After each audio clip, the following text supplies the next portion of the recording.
और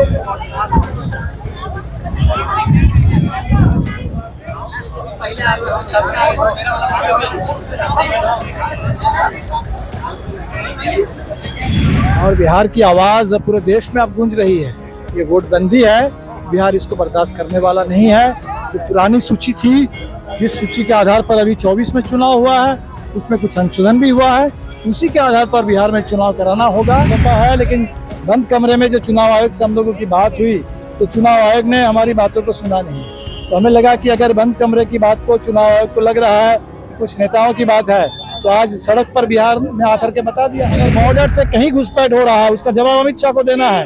उसके सवाल पर बिहार के लोगों को और देश के लोगों को गुमराह करना, ये उनका काम नहीं है। लोग पर आरोप लगाया जा रहा है, कोई आरोप नहीं, लोग के द्वारा कहीं कोई आरोप नहीं है, कुछ भी नहीं है।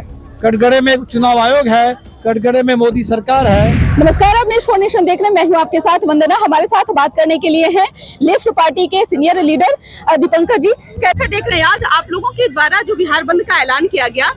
सत्ता पक्ष के लोग कह रहे हैं कि कहीं कुछ ऐसा नहीं दिखा रोड पर, सड़कों पर, क्या कहेंगे? पता नहीं, आप बोल दीजिए, आपने क्या देखा कि सड़क पर लोग थे या नहीं थे? पूरे बिहार में बिहार आज सड़क पर बाहर आ गया है और बिहार की आवाज़ पूरे देश में अब गूंज रही है। ये वोटबंदी है, बिहार इसको बर्दाश्त करने वाला नहीं है। जो पुरानी सूची थी, जिस सूची के आधार पर अभी 24 में चुनाव हुआ है, उसमें कुछ संशोधन भी हुआ है, उसी के आधार पर बिहार में चुनाव कराना होगा।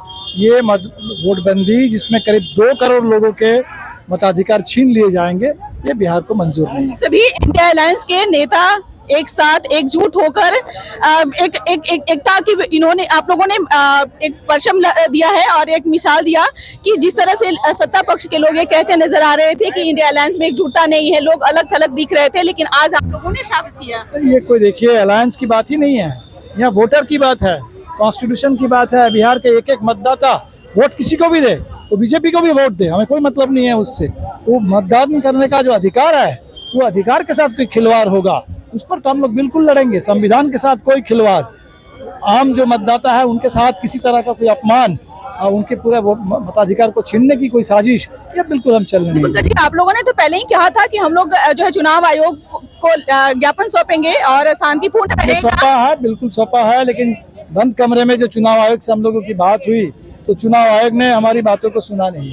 तो हमें लगा कि अगर बंद कमरे की बात को चुनाव आयोग को लग रहा है कुछ नेताओं की बात है, तो आज सड़क पर बिहार में आकर के बता दिया। तो बिहार की आवाज़ है, सड़क की आवाज़ है, आवाम की आवाज़ है।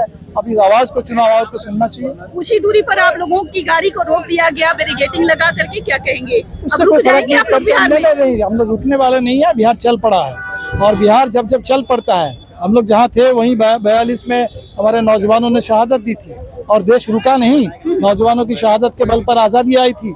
यही बिहार है जहाँ 50 साल पहले 1974 में बदलाव के लिए, लोकतंत्र के लिए बिहार के नौजवान सड़क पर आ गए थे और पूरे हिंदुस्तान ने उस आवाज को सुना था। और आज फिर बिहार के नौजवान सड़क पर है, पूरे देश सुनेगा। दीपंकर जी, एक और सवाल है। जिस तरह से आप लोगों पर आरोप लगाया जा रहा है सत्ता पक्ष के द्वारा, ये कहा जा रहा है कि बाहर के जो घुसपैठी हैं वो बिहार में एंट्री कर रहे थे, इस कारण से हम लोगों ने इस तरह का इन्होंने तो पूरे बिहार से कमाने के लिए जो बाहर जाते हैं, बिहार के मजदूर, उन मजदूरों को घुसपैठी कह दिया, उन मजदूरों को बाहर ही कह दिया। आज वो पूरे बिहार में 2003 के बाद जितने करोड़ों करोड़ मतदाता के नाम चढ़े, सबकी नागरिकता इनके नजर में संदिग्ध है। ये क्या बात कर रहे हैं? उन्होंने कहा कि बॉर्डर के इलाकों में, कोई बॉर्डर का इलाका कहाँ है? बॉर्डर देश में पहली बार देश में कहीं भी बॉर्डर है। बॉर्डर अमित शाह को देखना, बॉर्डर देखने का काम अमित शाह का है। अगर बॉर्डर से कहीं घुसपैठ हो रहा है, उसका जवाब अमित शाह को देना है। उसके सवाल पर बिहार के लोगों को और देश के लोगों को गुमराह करना, ये उनका काम नहीं है। लोग पर आरोप लगाया जा रहा है, कोई आरोप नहीं, लोग के द्वारा कहीं कोई आरोप नहीं है, कुछ भी नहीं है। कटघरे में चुनाव आयोग है, कटघरे में मोदी सरकार है और बिहार की जनता इस बार चुनाव में बिल्कुल बता देगी कि जनता ऐसे जो संविधान पर हमला है ये बर्दाश्त करने वाली नहीं है। बहुत शुक्रिया बात करने के लिए। तो आपने सुना कि क्या कुछ कहना था दीपंकर भट्टाचार्य का, जो कि लेफ्ट पार्टी के वरिष्ठ नेता हैं, जिन्होंने तमाम बातें साझा की। इस खबर बस इतना ही। बने रहिए न्यूज़ 4 नेशन के साथ। धन्यवाद।